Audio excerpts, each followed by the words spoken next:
Balita natin ngayon, ang dating teammate ni Kyle Soto sa Adelaide nag-debut na po sa Japan at nakatandem pa ang Pinoy na si Bobby Ray Parks. Ang ganda ng kanilang pasahan at mapapalaban po talaga si Kyle Soto sa team na ito dahil may Franks na may Suarez pa nakakadating lang sa Japan.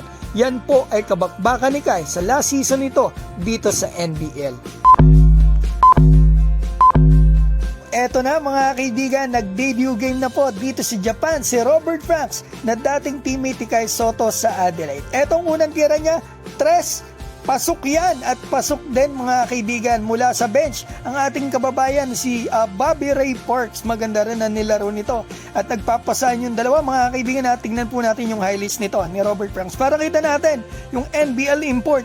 Tingnan natin kung anong ilalaro niya dito sa Japan. Eto, ang ganda ng galawan niya rito.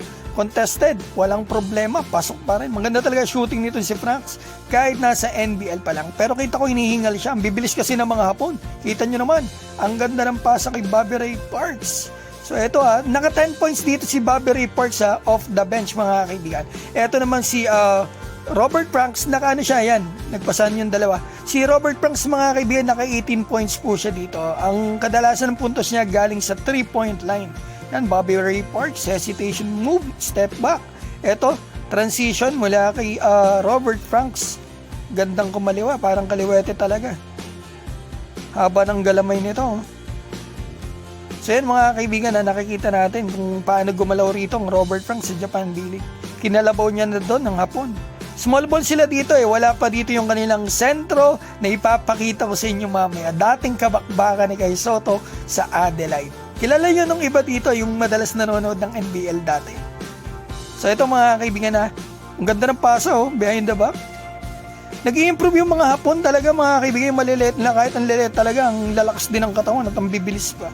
Nag-i-improve yan kasi ang kalaban nila lagi 3 imports sa isang team kasi yan ang limit dito sa Japan, 3 imports.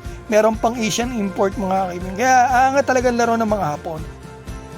Ngayon mga kaibigan, ito po yung mga bagay na dapat nyong malaman. Sa game na ito, kita natin si Robert Franks nagsentro. Kahit 6'7 lang siya at forward siya. Dahil po, wala pa rito sa game na ito ang sentro talaga na Nagoya Diamond Dolphins na dapat nyong malaman. Ito, kakarating lang po kasi ng sentro nila mula NBL. Ito si Tim Suarez kaibigan.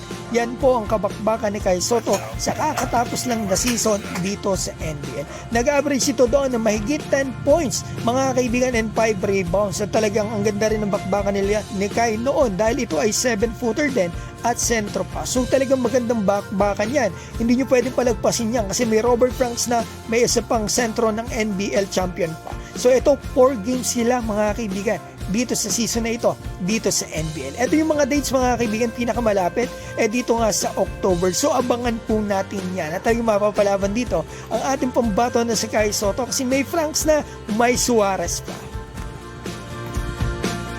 So eto, ibang balita naman po tayo mga kaibigan. Alam niyo po ba ang Hiroshima nagbebenta na ngayong taon ng jersey mga kaibigan? Kasi noong nakaraan taon, hindi po sila nagbebenta at ngayon malulula po kayo kung magkano. 24,200 mga kaibigan, jersey lang po yan naka-note. Hindi raw sila nagbebenta ng pangbaba. Yan lang talaga ay sa jersey. Magkano ba yung kaibigan? 24,200 yan. Sa pera natin, 9,200 pesos mahigit. Mas mahal pa po yan sa jersey ni LeBron James o ng NBA sa NBA Store Philippines.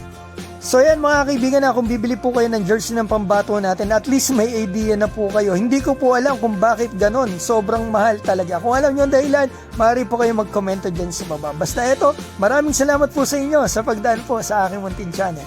And God bless.